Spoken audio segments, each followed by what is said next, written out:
Every civilization and culture has had their own myths and legends about who created the universe. The Greeks had Nynx, the Australian aboriginals had the rainbow snake, and the people of the Hoen region had Arceus.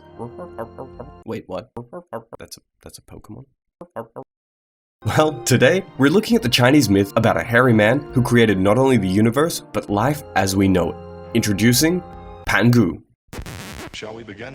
The Chinese story of creation starts with an egg called chaos existing within a void. After 18,000 years, the egg finally hatched, and from this egg, the almighty giant called Pangu emerged. Impressive, isn't it?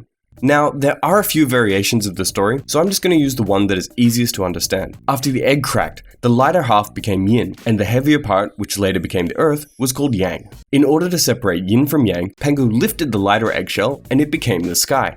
According to many versions, Pangu continued lifting the sky for another 18,000 years, expanding the distance between heaven and earth by 3 meters every day. So, with the power of mathematics, we can determine what ancient Chinese people believed was the distance between the earth and the sky. So, with a quick deduction, that means...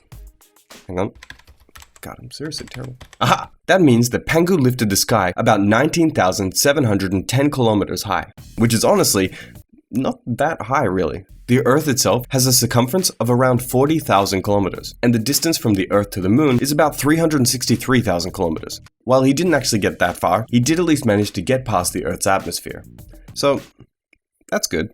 After this somewhat impressive feat, later versions claimed that as Pangu had exhausted all of his strength separating heaven and earth, he immediately died, and from his dead body, the world and all of life was created. His body became the mountains, his blood became the rivers and seas, his eyes became the sun and the moon, his skin the world's plant life. And humans? Well, apparently Pangu had a bad case of fleas, and those fleas became people. So yeah, according to Chinese legends, humans are descendants of blood-sucking parasites. Cool.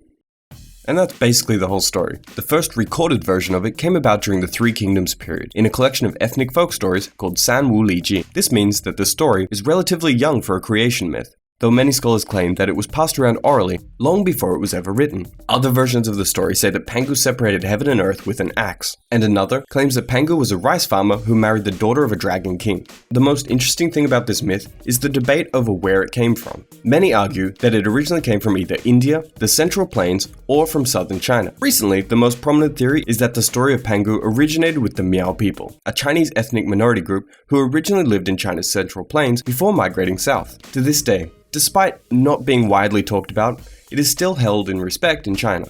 Either way, the story of a hairy dude whose fleas became human is pretty awesome in my opinion.